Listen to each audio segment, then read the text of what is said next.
Now at 9, the latest court developments move a Southeast Kansas murder case closer to trial. Plus, we look into growing concerns over timber theft in Southwest Missouri and what can be done about it. Plus, the struggles of animal control as the Joplin Humane Society is filled to capacity. The 4 states' most watched news starts now. One day after a Southeast Kansas man pleads guilty in a murder case, his wife does the opposite. This is KOAM News at 9 on Fox 14.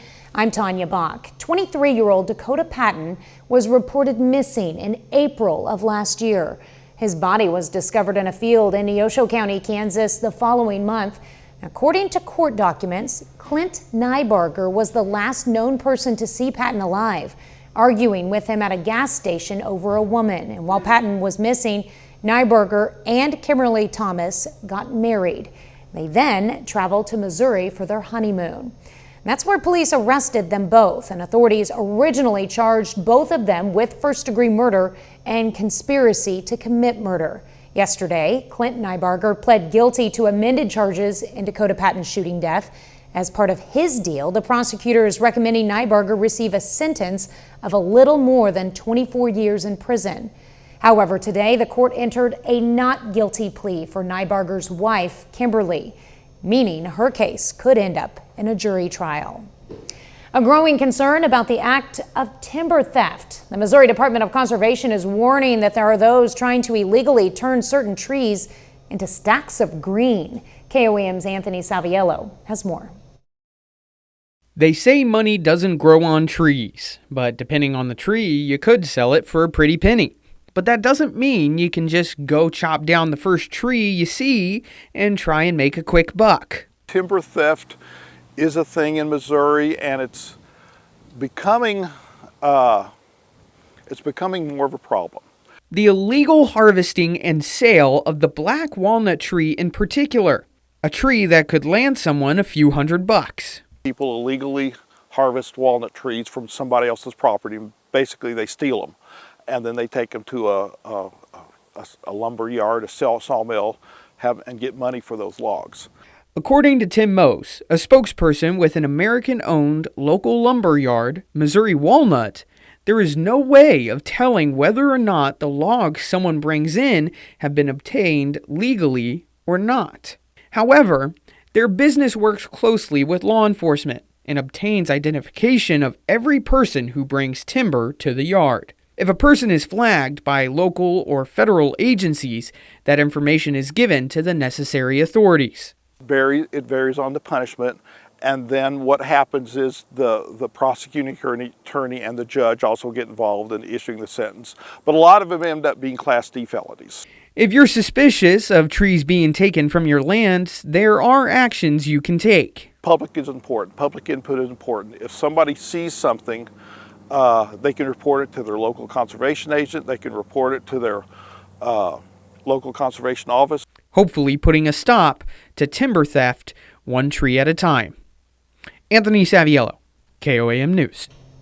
The penalty for timber theft could be up to 7 years in prison and up to $10,000 in fines.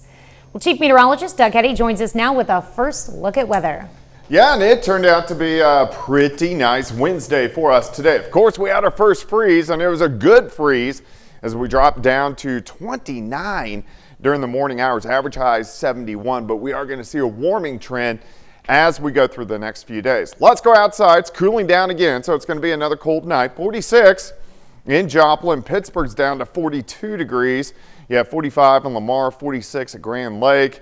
Monette, 49. Chanute is sitting at 47 degrees. But we do have clear skies, and the winds are fairly light, allowing our temperatures to drop off as we go through the next several hours. I think most of us kind of about 36 to 40 degrees. I think most of us will stay right above that patchy frost.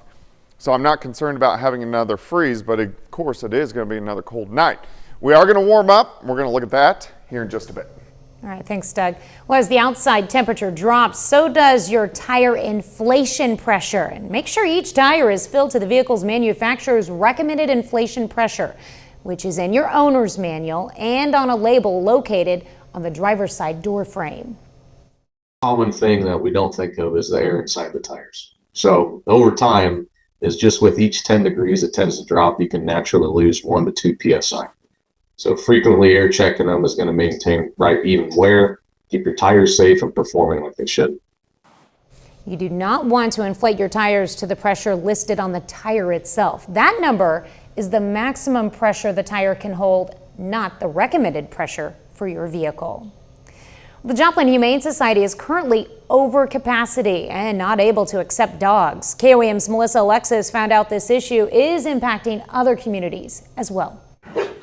The Joplin Humane Society is dealing with an influx of dogs at their facility.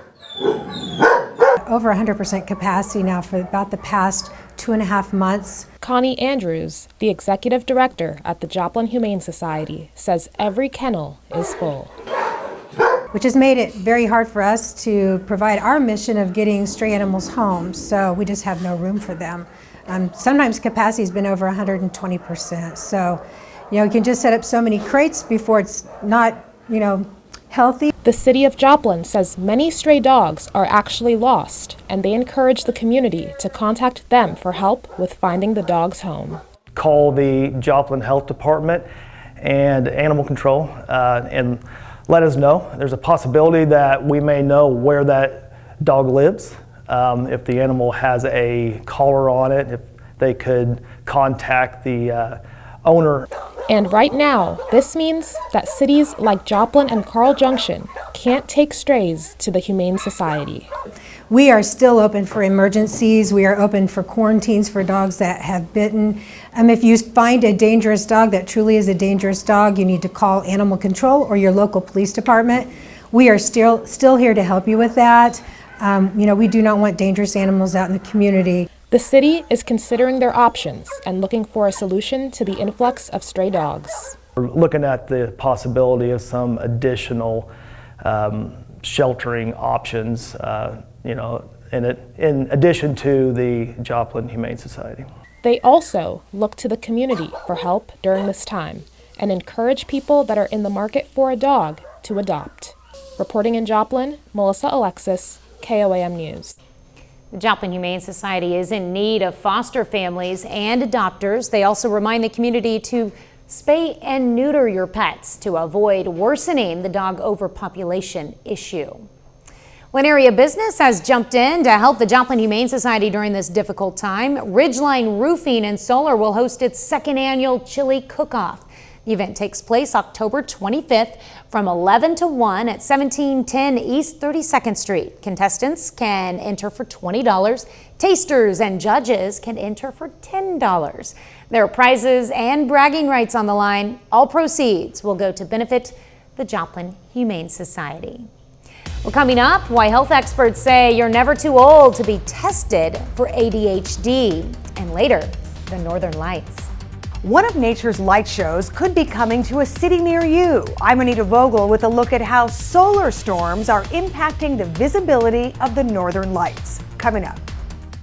October's different. The MLB mattress.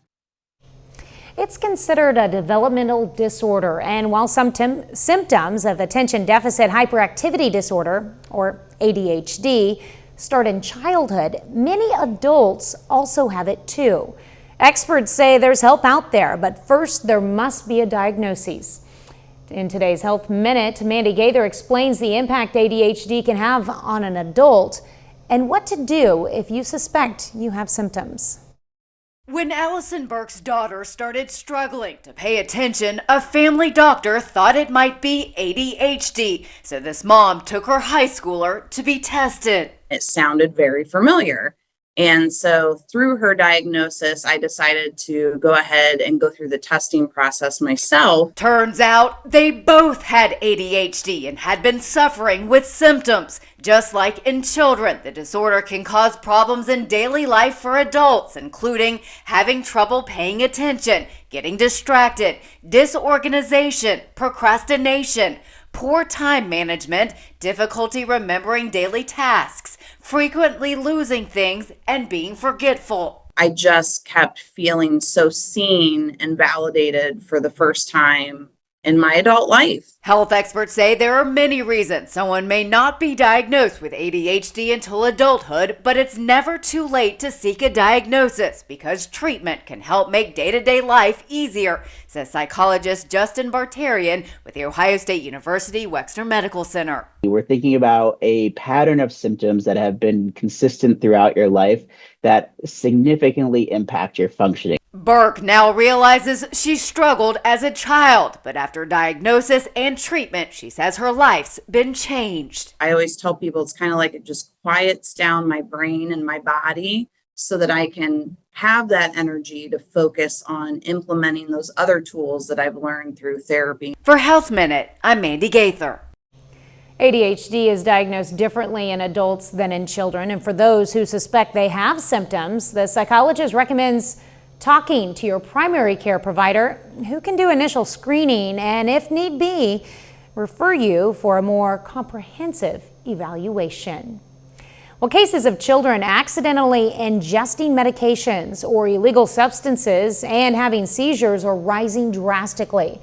A study presented at the European Emergency Medicine Congress found that between 2009 and 2023, the number of children having seizures due to accidental ingestion doubled in the U.S. The substances children are most commonly eating accidentally include allergy medications, opioids, and antidepressants. Well, the Pittsburgh Police Department will be a host site for the National Prescription Drug Take-Back Day. The event, which takes place October 26th from 10 in the morning until 2 in the afternoon, serves as a way to help people easily rid their homes of old, unneeded, unwanted, or expired medications. Pitt PD will only collect solid forms of prescription medications, so no needles or injectors. For anyone interested, head over to our website at KOAMnewsnow.com for more information. Doug is next with a complete look at your forecast, and later, Miami High School softball heads to that state tournament. John Dales has that story and much more in sports. Tonight's weather camera footage of downtown Joplin sits atop the Cornell Arts and Entertainment Complex, home of Connect-A-Culture and Spiva Center for the Arts.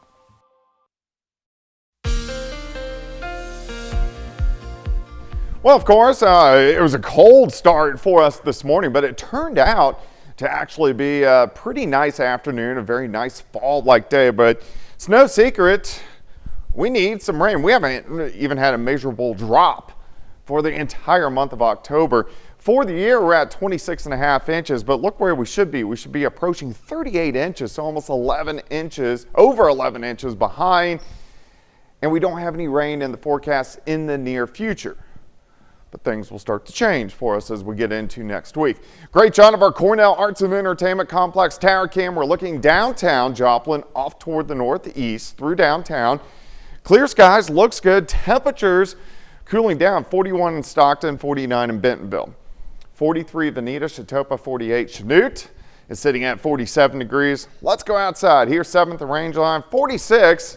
The winds are light, dew points at 28. This will come up, but I do think our overnight lows are probably going to be dropping mid to upper 30s once again for us later on tonight. So kind of cool or cold. Southerly winds start to pick up for us tomorrow, so gusts 15, 20, 25. These are going to stick around into Friday, even the weekend. In return, these are going to help our temperatures warm up as we go through the next few days. Clear skies, nothing going on across the entire Central Plains. Everybody is looking pretty good. We still have big dome high pressure in charge, giving us nice weather as we go through the next couple days, and high pressure is just going to slowly meander its way off toward the east over the next several days. Storm system will drop in out to the west as we head into the weekend. But with high pressure in charge and this being a cutoff low, meaning the jet stream's way up here, it's just going to slowly kind of meander its way toward us over about a 3-day period. So it's not even going to pass on by until we get into Monday night, and Tuesday, but it should give us at least some chances for rain, which of course we greatly need. So as we look at Sunday, we're going to warm up ahead of it, but you can see the rain kind of trying to sneak in, getting some showers in here Monday afternoon, Monday evening, and Monday night. Until this occurs, pretty boring weather-wise. We are going to see great weather, but look at our temps later on tonight. So 36, 37, 38, 40 degrees. So we are getting down there. There could be a little bit of patchy frost in some spots as we go through midday, lower 60s. Once we get into the afternoon, high temps right around 70 degrees on Thursday. Starting at 42, 62 by noon, high temp right around 70. So Thursday is going to be a great day. 74 Friday, 77 Saturday, near 80 on Sunday with those rain chances moving in early next week. All right, well, back to almost summer-like temperatures. Yeah, I mean, it's still pretty good. It's not 90s record highs like we had last week. Yes, you know, I will take that. Actually, who would complain about 70s? That's perfect. Exactly. Why are you complaining? I'm not I anymore. thought exactly. All right, thanks, Doug. Well, the contents of a time capsule entombed in the side of the Liberty Memorial Tower in Kansas City, Missouri were unveiled today.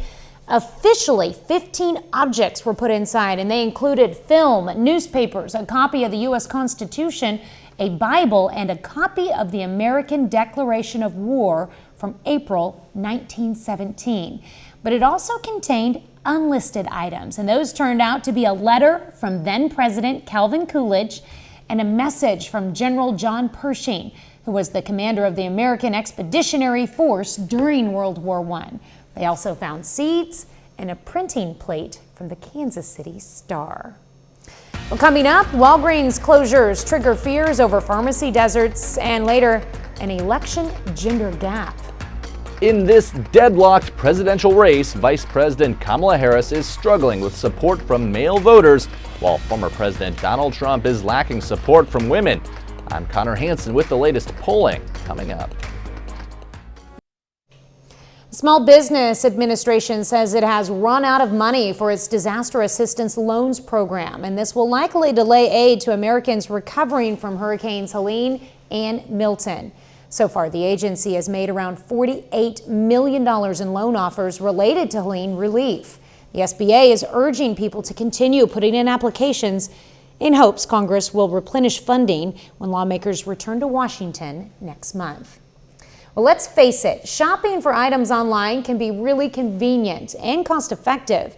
It's one of the impacts making business harder for brick-and-mortar pharmacies, with Walgreens announcing massive amounts of store closures in the wake of similar actions by Rite Aid and CVS. Fox News' Chris DeMeo takes a look at the possible consequences and what economists say can be done to inject new life into remaining stores.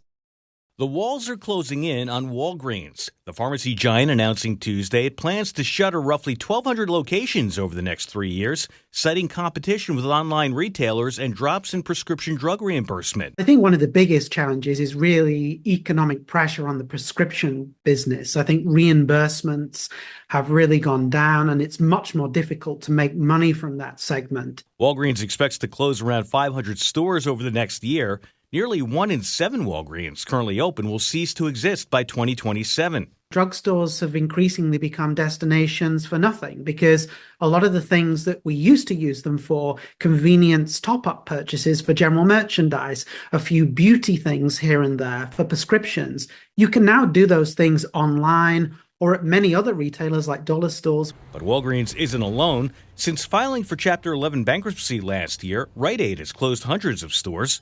CVS, meanwhile, is working to wrap up a 3-year plan to phase out 900 locations. Are we going to get ourselves into a situation where we have, for lack of a better word, pharmacy deserts, where there's, sort of geographic regions in the U.S. when they don't have ready access to a local pharmacy? Marketing experts say pharmacies need to adapt their business models, highlighting common gripes, causing a decline in loyalty among customers. One is it's difficult to shop. Locked up items, out of stocked items, understaffed stores. And then secondly, just the prices are high. Chris DeMeo, Fox News. Well, grocery store chain Aldi says its 2024 Thanksgiving basket is its lowest priced since before the pandemic at $47. The full meal serves up to 10 people with holiday fixtures such as a butterball turkey, cranberry sauce, and stuffing mix. Coming up, students in Carthage celebrate their Latino heritage with a tasty tradition. Committed to community service. Some students at the Carthage Junior High School got to sink their teeth into a tasty event today. Hispanic Food Day gives students of Hispanic and Latino heritage the opportunity to bring in and share their favorite dish. The event always serves up a good time for the kids who get to see their teachers outside of the usual classroom setting. One teacher expressed his love for the event. Those who are my students who are Hispanic, they get to share their culture with those who aren't, and that's why I like to just mesh those two together. I think today I feel like it is really good, and just the meaning behind it and everything. I love it. Larry Brooks, also known as Senor Brooks to his students, teaches 7th and 8th grade exploratory Spanish at the junior high. 30 more minutes of news, weather, and sports coming your way. KOAM's Dow Quick sits down with two candidates running for U.S. Congress to talk about election integrity. Plus, the polling may show the race for the White House is a total toss-up, but there is a massive gap between who men and women are supporting. The Big Bang Theory, tonight at 10:30. Enter Shelby Rollman and Monette for a personal protection review. You're watching the 4 states' most watched news. This is KOAM News at 9 on Fox 14. I'm Tanya Bach. Election Day is less than 3 weeks away, but voters still have time to learn more about the candidates running for office in their areas. 2 candidates are running for U.S. Congress in the 2nd District of Kansas, Republican Derek Schmidt and Democrat Nancy Boyda. KOAM's Dow Quick sat down with both candidates to learn about their positions on everything from the economy to abortion to immigration. We also asked them about their level of confidence in election integrity. Well, of course, even though they're federal elections for federal office, they are run by states. That's the nature of our electoral system. And so the answer to the question of what's my degree of confidence is it depends on the state. I think Kansas, for example, has really a respectable election system. It's secure, it can always be improved, and it didn't just happen that way. It's secure because there's been continual improvement by legislators and governors over the years trying to foresee problems and head them off or fix them after they arise. There are states I'm not as confident in. But my whole campaign is about rebuilding trust. That if we don't find a way to rebuild trust, so many people that I talk to will understand that we're on the brink of actually coming apart. So I live in a pretty rural area. I hear about civil war, and they're serious, Dow. They're serious. And do you know why? Because people like what Derek did. He sowed the seeds of distrust.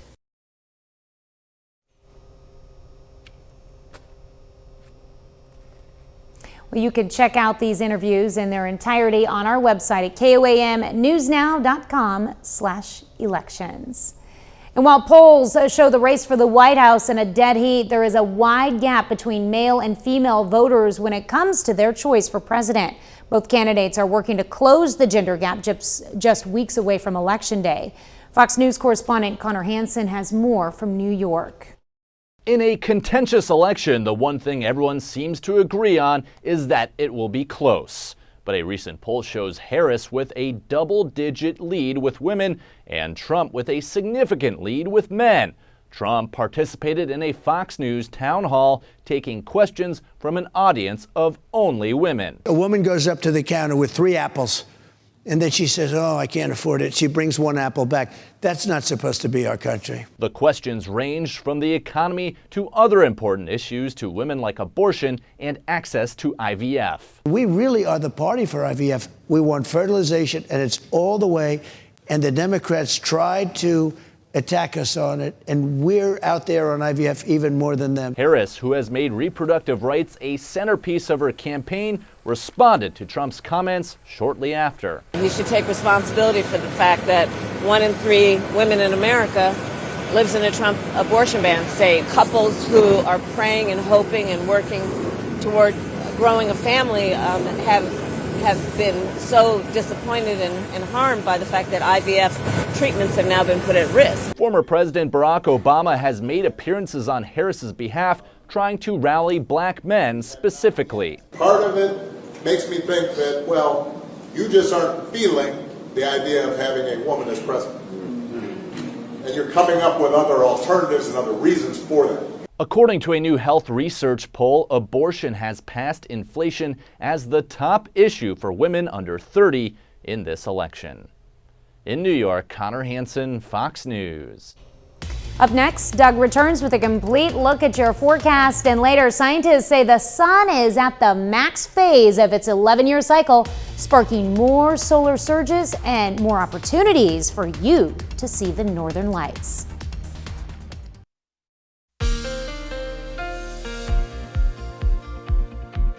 Well, of course, it turned out to be a nice day for us today. Cold start, but a pretty good finish as we went into low to mid 60s for afternoon highs. Looks great right now. Nice shot of our Cornell Arts and Entertainment Complex tower cam. We are looking downtown Joplin. All right, let's go outside. Sitting at 46 in Carthage, Neosho 47 in Cassville. Miami 46, 50 in Parsons. Iola also hanging on strong at 50 degrees. 7th in Rangeline sitting at 46. And if we look at our winds over the next couple days, they increase a little bit. So it's going to be breezy again. South winds gusting 15, 20 upwards to 25 miles per hour as we get into Thursday and Friday. What this will do for us is it's going to start to give us a warming trend, pushing 70 into the 70s to near 80 once we get into the weekend. Now we have clear skies. We don't really have anything going on across the region. As we look across Central Plains, overall looks pretty good. High pressure in charge, and this high pressure is going to keep us really nice as we go through the next few days as it slowly pushes off toward the east as we head into the weekend. Then we'll start to focus our attention on our next storm system, really our first storm system we've seen in quite some time. It's what we call a cutoff low. Look how the white lines are so close together up here. That's where the jet stream is. And remember, all the storm systems, they like to hang out where the jet stream is. So this guy got caught down here, so there's nothing to really push him along. So he just kind of slowly meanders toward us as we go through the weekend and then early next week. So by Sunday, we'll start to get those high upper level clouds increasing. And then by Monday, we should get some showers in here, especially late Monday night into Tuesday. Of course, we will take whatever rain we can get. All right, let me walk you through time. Still cold tonight. We may get a little patchy frost in spots. I think most of us will hang right above that. We'll go into lower 60s by noon. Once we get into the afternoon, high temps near 70 degrees. Tomorrow night, not as chilly. Drop back into the mid 40s here 6:30 in the morning on Friday. Once we get to Friday afternoon, by 4:30 in the afternoon, high temps 73, 74 degrees. Day planner on your Thursday, 42 in the morning, 62 by noon, high temp of 70 degrees. Let's jump into 4-state. Friday night, high school football looks good. It's hoodie weather, 63 at kickoff, down to 55 by the fourth quarter. And on Saturday, we have Maple Leaf going on. So if you're heading out to the parade, chilly in the morning, but look at this, 65 by 10, up to 74 by the noon hour. So Saturday will be great for all the Maple Leaf stuff going on. 70 tomorrow, 74 Friday, 77 Saturday, near 80 on Sunday, and then those rain chances moving in by Monday. All right, well, going to enjoy those temperatures. Yeah, sure. It'll be nice for the parade this weekend. It will be. All right, thanks, Doug. Well, this year's Maple Leaf Festival continued on in Carthage tonight with the annual Night of Praise. The event featured live music performances with support from local Christian radio stations. I believe it's time for the church to unite, to be one voice.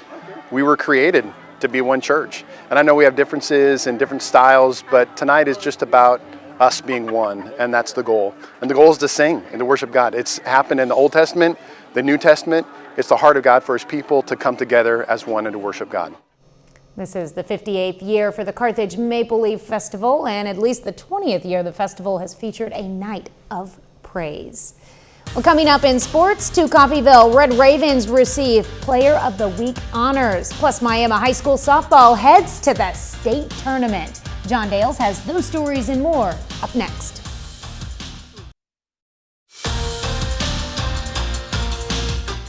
Tomorrow morning, the Class 4A Oklahoma High School softball state tournament gets started in OKC.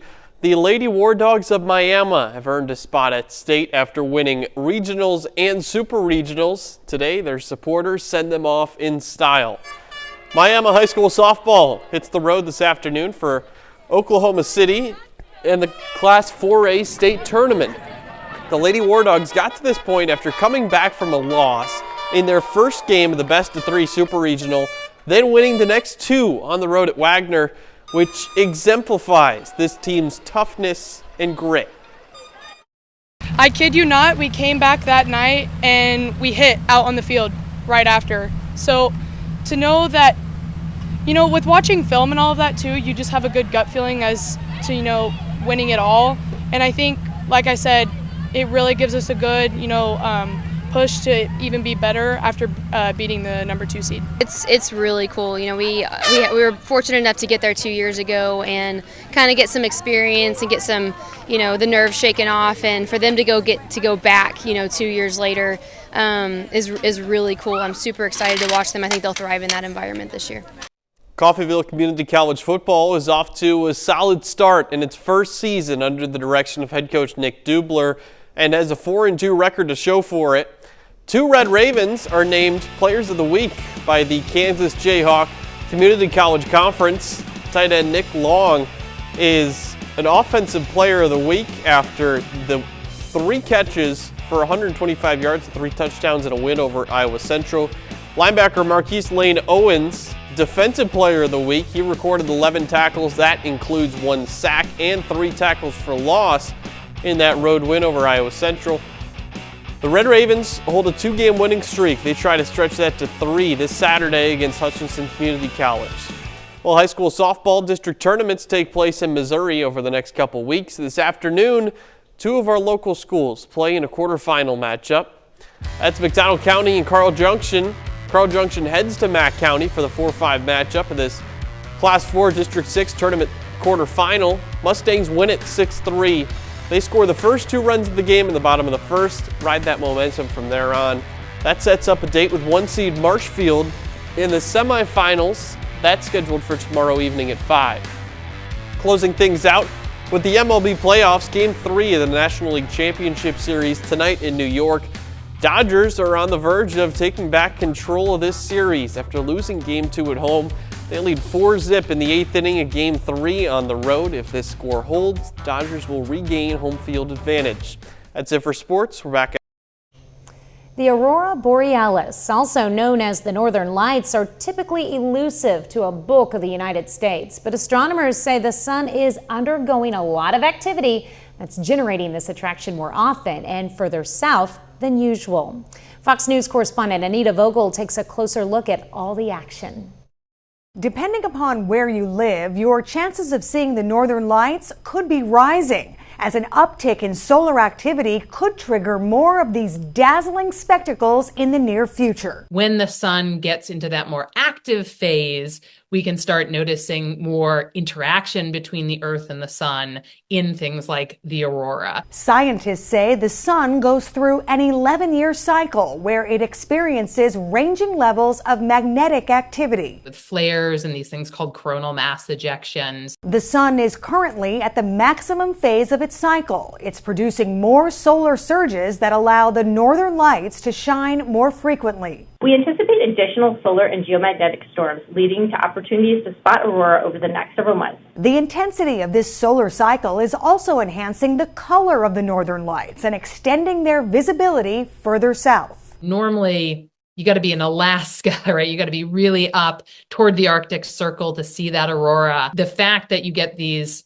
big activities on the sun that do produce a lot of output that can produce aurora down very, very south, very, very southern. It's amazing. Several states experienced the northern lights last week because of a strong solar storm, including Maine, New Hampshire, Idaho, and Alaska. According to the National Oceanic and Atmospheric Administration, a geomagnetic storm is expected Wednesday, allowing some northern regions to possibly see the northern lights. I'm Anita Vogel, Fox News. Well, coming this February, a new Stephen King-based horror film about a toy monkey causing death all around it. That and more in Hollywood Nation. A horror movie's first look and a hit series return. Fox News' Ashley Dvorkin has a look at these stories and more in today's Hollywood Nation. A Stephen King adaptation, a spy thriller, and an animated adventure are all in the Hollywood Nation.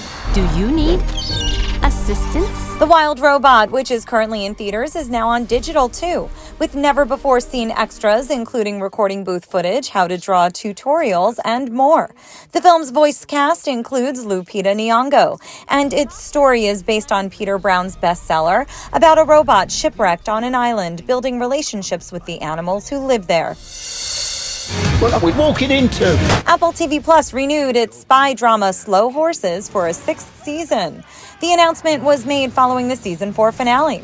Season 5 was announced earlier this year. Gary Oldman leads the dark comedy and, at this year's Emmys, shared he hears firsthand how the show has gained popularity through word of mouth. Because I live here, I notice more and more people sort of saying, love the show, in the most unexpected places. You know, the cashier at Ralph's, or even the guy in the hardware store in Palm Springs says to me, when's the next season coming back?